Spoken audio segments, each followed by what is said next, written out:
I start working in the morning, it's just like somebody putting the switch on myself. It's monotonous, very monotonous. It's a steady pace, there's no break unless the line stops or I'm relieved for my break or lunchtime.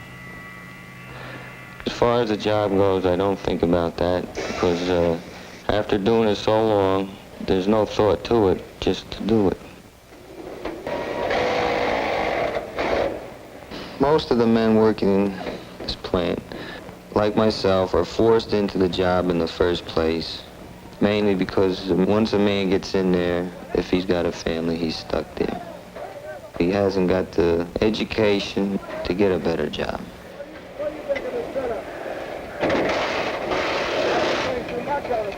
The few men I have working around me, I don't know them because we don't have time to actually meet each other. We can't get a chance to talk if I don't know their names, and I don't know if they know mine. I think of other things deliberately to keep the monotony out of my mind from the job. I think of my wife and baby at home, what she might be doing, if the baby is all right, if he's asleep or if he's awake.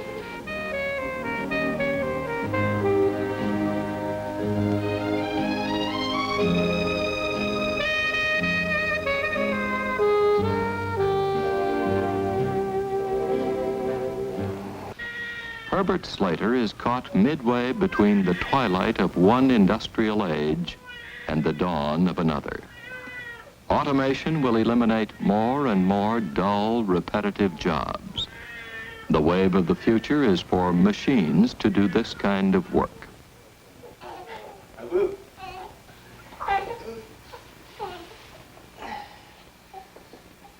If he loses the job which he now resents, what can he do? A psychologist has called work the individual's main basis for self-justification. The way we live, the furniture and appliances we have is a lot more than a lot of people in this country, let alone the world. I'm thankful for that. The job I have is paying for this. I'm thankful for.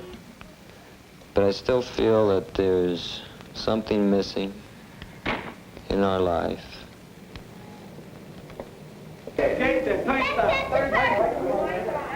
Comparing my work with my wife's family's work, I feel that they are tradesmen. They are more or less their own boss. It's a much better way of life. I wouldn't want my son to work in any plant. He can be a plumber if he like, or a carpenter. Not get stuck in a factory and work the way we have to work.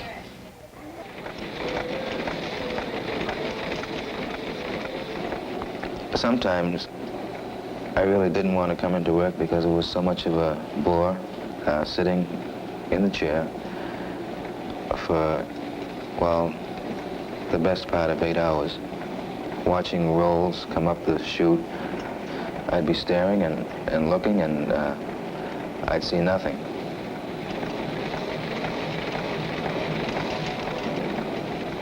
I said to myself, I'm not going to sit here for the rest of my life watching rolls come off the machine. I'm going to try to better myself the best I can.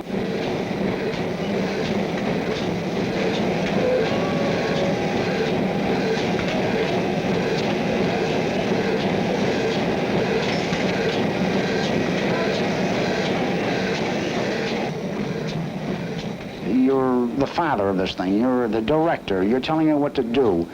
And when it comes out with something, a perfect product, it's almost a thing of beauty. He took all of this machinery to make it, and I made it, and it's perfect.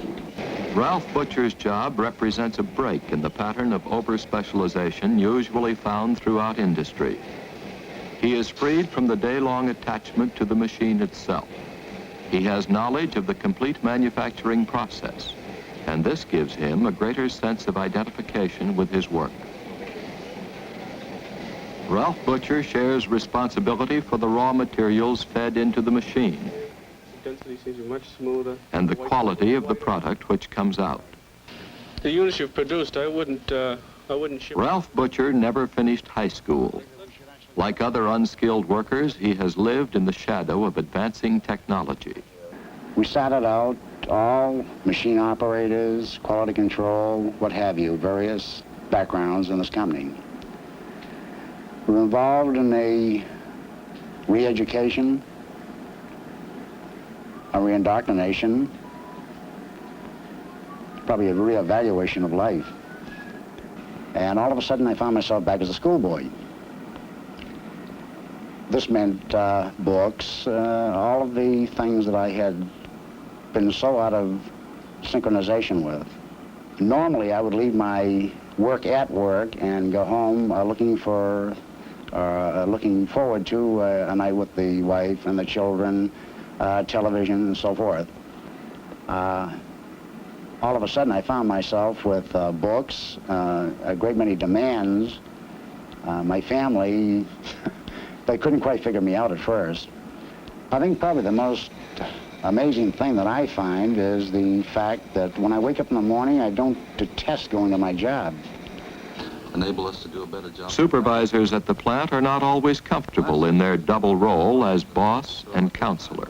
One problem we talked about is, you know, can you help people? Can you direct them? Can you guide them? Can you counsel them? Can you befriend them? Can you be concerned about their welfare and at the same time, you know, get the product out and make money for the company? And what happens when you try to guide and counsel and educate 3,000 people? Well, I think we got to be careful because one of the basic problems and basic objectives of our whole career counseling program is to be sure that the job doesn't outrun the man. And I think we see it in industry today as we get closer to complete automation or even more automation. You see the job that a man did yesterday, he's having difficulty moving over and doing a more difficult job today. And when the day comes for him to move, he's got to be ready. And I think the problem is that so many people get started so darn late. You know, they wake up to the fact that, you know, their job as they know it today is going to be eliminated, and all of a sudden they hit a panic and they want to, oh, I got to learn how to do the new job. But unless he's progressively come along and built himself a pretty good base, he's in real trouble, and I think we see it. I have seen some, well, they fall flat on their face when you give them too much responsibility sometimes, that they just don't have the ability to handle the responsibility or the pressure of the boss. They've got into a job, they've gone up the ladder, what they thought was a much better job because it looked better. They went from blue shirts to white shirts, salary structure changed, and all of a sudden they said, why didn't I stay where I was? And I don't really see what is wrong with bringing a guy back down if he, especially on request, if he realizes that he cannot keep up with the level of the job, and he requests to go back, why not? Dr. Edwin Land, scientist and president of the Polaroid Corporation. We must remember that the problem that concerns us in industry now, the over-specialized use of the individual, is a relatively new one in the history of mankind, perhaps only 60 or 70 years old. That prior to that, people gathered together to work together as craftsmen.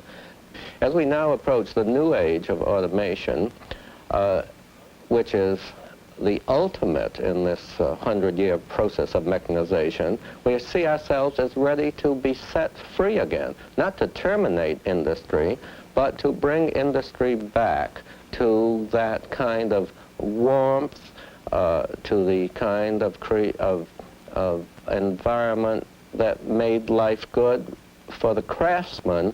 Seems to me we have a choice between two futures.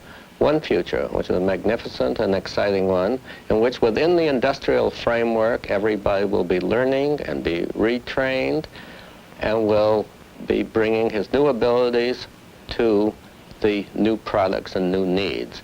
The other future, which I fear, and which I think we all would fear, and which need not happen, the future which we must avoid, is one in which We go on with our program of making more and more things automatically, of training scientists and engineers who live in a separate world from the mass of the people, while the mass of the people are freed from work but become less and less interested in the life that they have to live.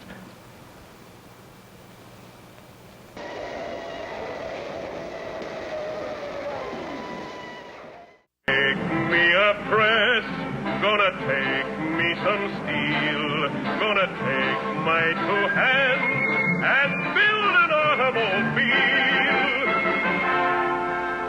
How many dreams can you shape in a minute, an hour? Ask the people of Dodge. Put in a rivet and a welded and a look alive. Wait till you see this baby drive. What makes an engine go? Is it stock and steel and copper tubing, or infinite care and experience with men and women working together to bring metals alive? Turn her out, Henry! Turn her out, Joe! We'll put her together, then watch her go! Heads up, she's coming down. 2 months ago, 3 tons of unmined ore. Today, a designer's idea come to life. Put a brand new body on a brand new frame. Tighten her up and give it a name. Call it a dot. It's a proud name.